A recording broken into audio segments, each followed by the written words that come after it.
What's going on, everybody? It's your boy Chris. Welcome back to the Spark Plug channel. Today's video, we're going to be deep diving on a man who is about to get paid a lot of money this upcoming free agency and has really shown so much growth as a player this year. Today's focus on today's video is Quentin Grimes. Now, Quentin Grimes is currently playing for the Dallas Mavericks.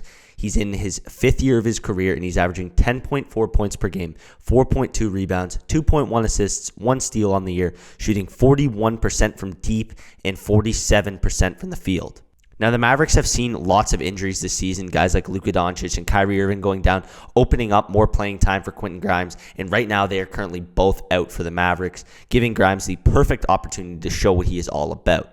Now, over the last 6 games, Grimes has been thriving. He's averaging just shy of 17 points per game, just under 6 rebounds per game, 4.5 assists, 1 steal. He's shooting 46% from the field on 13.5 attempts, and he's shooting 39% from deep on 7 attempts. Now, as far as field goal goes, he's shooting 5.5 more attempts per game, and from deep, he's shooting 2.5 more attempts from there. The part that I find so interesting about this current run Grimes is on is we're seeing the offensive growth and the development that he clearly has worked on it.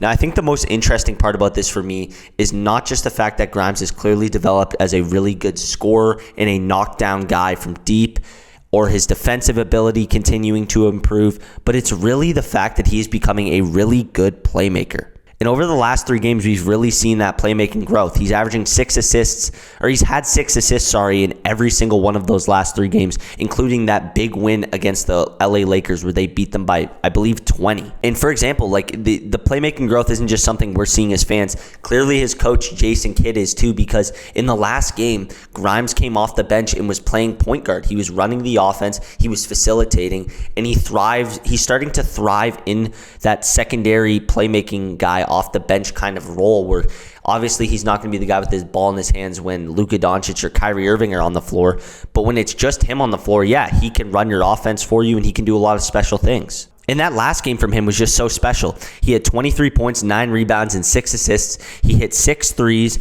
and the Mavs absolutely torched the Lakers, as well as having 0 turnovers with those 6 assists. On the defensive side of the ball, he's a really good defender, and he has been for most of his NBA career, but he's getting now the assignment of kind of being that a point of attack defender where it's like, yeah, if this guy's on the court, for example, the other night he was guarding Austin Reeves, who's one of the 2 offensive initiators for the LA Lakers. He got that assignment and they said, no, you're going to go guard him and you're going to do a good job. And he did do a good job. And he's starting to get more trustworthy assignments, not just on the offensive end, like I was talking about with playing the backup point guard position, but being the guy who is going to sit there and defend a team's best or second best ball handler in offensive threat. And going into some defensive advanced stats, he's a +3, or the team is a +3.2 when he is on the court defensively. That's second on the team behind Daniel Gafford, and he's tied with Najee Marshall.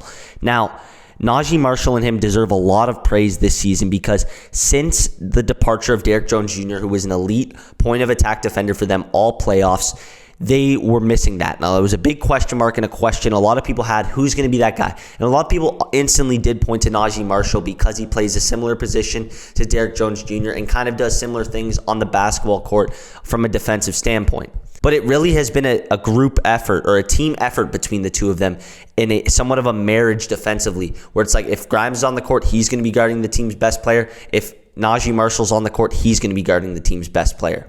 And they've just done such an excellent job, the two of them, filling that void and giving the Mavericks a little bit of that defensive intensity that they need, because they have guys like Luka Doncic and Kyrie Irving who aren't always the most engaged defenders when they're on the floor. So now into the whole title of the video, this guy is going to get paid a lot of money. Now we're talking about Quentin Grimes, right? A guy who can be your point of attack defender, can score, now is an above average playmaker. At least over this stretch, he's looked like he can be that. He's only 24 years old.